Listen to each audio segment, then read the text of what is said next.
Como se constrói um time campeão do mundo?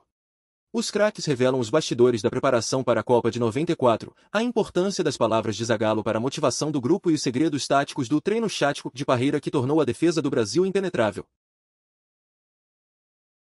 Tem tempo para depois pra gente passear. E o sacrifício, só rapidinho, o sacrifício que a gente fala, que não é sacrifício, a gente, para ser campeão do mundo, essa seleção ela começa a ser montada em 87. Vocês já tinham jogado base, eu digo, profissionalmente. 86 sai, entra a nossa geração. Em 7 anos a gente foi campeão do mundo. Cara, sacrifício para jogar uma Copa não é piada. Não, é piada, piada. Aqui, vamos voltar para 94. Branco contra a Rússia tu não jogou. Não. Então, nós 4 aqui jogamos. A pergunta que eu faço para vocês é o seguinte, aquele sentimento é um sentimento do caralho, né? Assim, jogar a Copa do Mundo contra a Rússia, a gente já sabendo que perder é ruim pra cacete. O que passou na cabeça de vocês, apesar de não ter sido o primeiro jogo da Copa, mas era uma estreia? É uma coisa emocionante? O primeiro jogo, ele quebra o gelo, né? E tu ganhando o primeiro jogo, automaticamente tu já tá classificado. Né? Então tem a ansiedade, vem toda a carga da outra Copa que a gente não tinha ganho, a pressão, as críticas que a gente recebia. E era uma expectativa nossa também. Nós éramos seguros, mas nós tínhamos que provar dentro de campo. Nós tínhamos que colocar em prática aquilo que a gente tinha treinado e o que a gente tinha pensado, né? E para muitos ali era a última. E outra coisa, aquela Rússia que a gente pegou não é a Rússia dividida hoje. Era a Rússia, meu irmão. Os melhores. Que a gente havia perdido nas Olimpíadas, Baixo.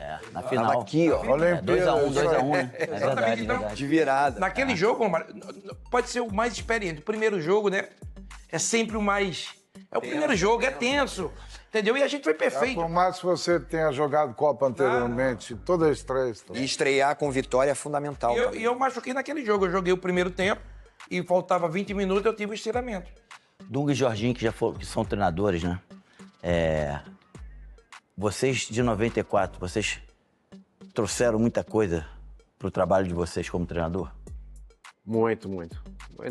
A começar, né, pela questão tática, né? A repetição, a movimentação tua e do Bebeto, as ultrapassagens do Branco, do Jorginho. Eu até fiz uma entrevista que eu falei, olha quantas vezes o Jorginho, o Bebeto e o Branco jogam a bola para trás. Olha quantas vezes o zagueiro... Cara, a posse de bola tem que ser no campo adversário. Hoje tu não vê um atacante recebendo uma bola de fundo, né? Porque os pontas tudo cortam pro meio, né? E tu falou, e aquele problema crônico que a gente tem que os laterais não conseguem chegar no fundo. Os corredores laterais para chegar. Eu peguei muita coisa da Copa. Aquele cruzamento que tu deu para ele fazer o gol contra a Suécia, na semifinal. E olha que eu tinha tentado, né? Eu depois de um mês, 2 meses, eu vi o Galvão falando, por cima não dá, Jorginho. Ele é muito pequeno, ele é baixinho, por cima não dá, por cima não dá. Tá na hora de sair e foi justamente por cima. Ele falando, quando terminou, ele falou assim, saiu por onde ninguém esperava. Mas eu esperava e você esperava. Você sabia o quanto eu cruzava bem e eu sabia, apesar de ser baixinho, que você tem uma impulsão. Não tenho hoje agora você já tá mais paradinho, mas eu tinha uma impulsão fantástica. Então, quer dizer, eu peguei muita coisa. Não, e a gente recebia muita bola. Eu, o Bebeto, os atacantes naquela época, a gente recebia muita bola dos laterais. Hoje, cara, eu, particularmente, quando eu vejo o jogo, uma das coisas que eu não consigo entender é porque os treinadores não fazem os laterais irem no fundo para os atacantes receberem a bola. Cabecear, chutar de frente pro gol. Cara, isso é quase impossível. Aí é a questão do que as pessoas falam em tática e situação de jogo.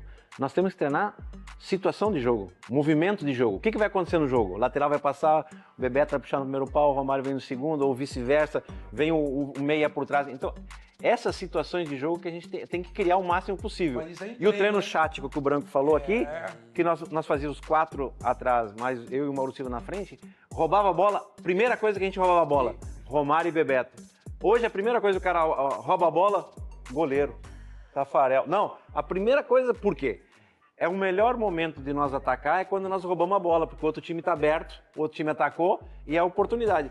E o Romário e o Bebeto já sabiam, já se posicionavam, que quando a gente roubasse a bola era ali. O Romário falou de questão tática, se você e o Jorginho aproveitaram 9-4. A pandemia mostrou o que era o nosso time, né? Exatamente. Muita gente não lembrava. Inclusive alguns jornalistas fizeram a meia-culpa, né? No sentido tático, a gente jogava um futebol já. Você e o Mauro já marcavam lá em cima. A gente tinha, Branco, o O Tafarel já equilíbrio. jogava com os pés, o Márcio, você e o Ricardo, depois veio o Márcio E Aldair. E Aldair. Já lá, por incrível que pareça, Romário e Bebeto faziam a sombra. Não marcavam que nem o Dunga e o Mauro, que nem eu e você. Mas já... É isso aí, a gente tinha...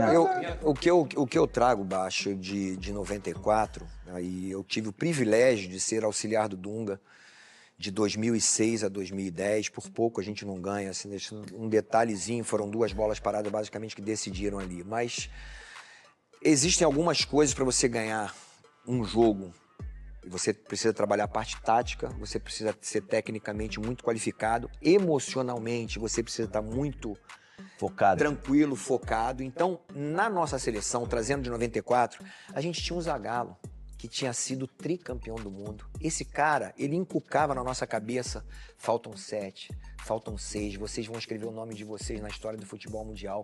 Isso mexia comigo o tempo todo. Cara, essas palavras que ele colocava são essa parte emocional, sabe? É essa parte emocional que vai te colocando ali no seu coração, na sua mente, que você quer atingir o objetivo. Parte tática... Zagallo ali, Zagallo, um abração aqui, no Rio de Janeiro, com a bola, e dizer da emoção, a bola do jogo, da emoção que, Chega aí. que todos nós estamos... Vai estar acabando a bateria. Com a nossa classificação, realmente estamos todo mundo de parabéns. Um abraço a todos. Zagallo vai dar uma palavra para Zagallo, fala alguma coisa. Depois dessa grande vitória, tenho certeza absoluta que o Tetra virá. E Deus essa bola quiser, aqui é Zagallo. Beleza! Dunga falou, o Parreira fazia o básico, você tem que arrumar a sua equipe desde a parte defensiva. Então, a gente fazia o 10-0. Nós 10 ali em campo, aquela coisa chata, toca aqui, pega ali. Na hora que perdemos a bola, como é que faz? Por exemplo, eu subi, Mazinho, Raí, como vocês têm que fazer? Então, essa organização tática e a liberdade que ele dava para você, para Bebeto, para Zinho, para os jogadores de qualidade na parte ofensiva, para criar.